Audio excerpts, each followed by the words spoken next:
to talk about the First Anglo-Maratha War. So, as we know that after the decline of the Mughal emperor, the Maratha power had rose to a prominence. Now, the total kingdom was divided into some virtually independent states, that is, controlled by a few prominent families. Now, the post of the Peshwa had also risen to prominence. So, there was the Peshwas who had now become hereditary. That is, after the father, the son will become the Peshwa. However, in 1773, there was a problem due to succession. Now, what happened was, Narayan Rao was the fifth Peshwa of the Maratha Empire. But he was envied by his uncle, that is, Raghunath Rao, who was his uncle, that is, uncle of Narayan Rao, and he killed Narayan Rao. But what happened was, his wife gave birth to a son, that is Madhav Rao II, who was an infant at the time of succession.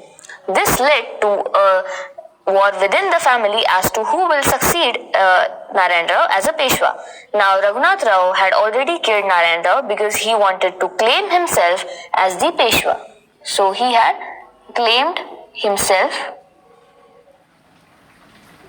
as the next Peshwa.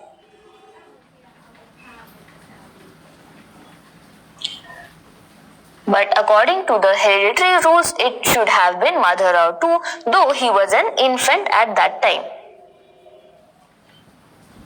So, still, he was the natural heir to the post of Peshwa.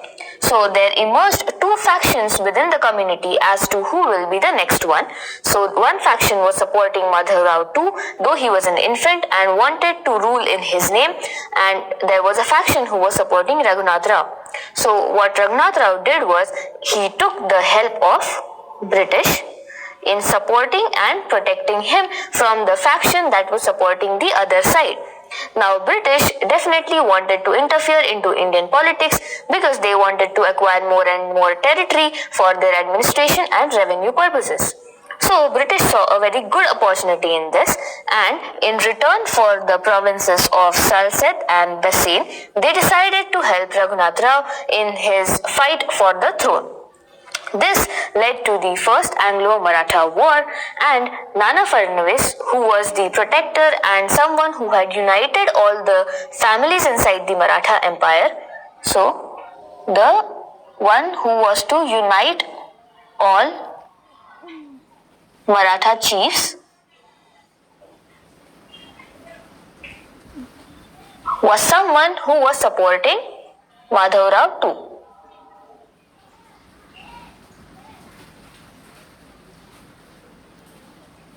Madhav Rao II. So what happened was, under the able leadership of Nana Fadnavis, the faction that was supporting Madhav Rao II was able to give a tough fight to the British. Now, the British had started losing out in the battles that followed, but soon there was a contingency sent from Bengal to protect the regions and to protect the dignity of the British. Now, since both sides were giving such a tough fight, this war lasted for almost around 7 years. Now, we can see that the British had already started fighting against very dominant powers in India, but still the Marathas proved them to be a very strong opponent, especially also because the British at that time were also involved in the Second Mysore War, so that was also diverting their forces. That is, they seemed to be a little weak in this particular battlefield. So finally, after this 7 years of war, the war remained inconclusive.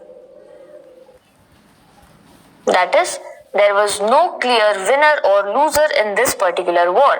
So finally, after 7 years, that is, the war that lasted from 1775 to 1782, the Treaty of Salbai was signed in 1782.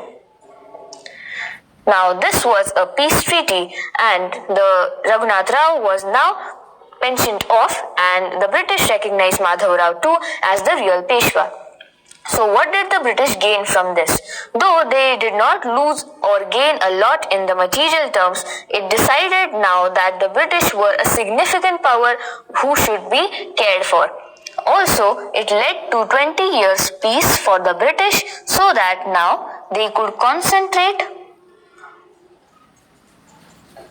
all their willpower on Bengal and Mysore.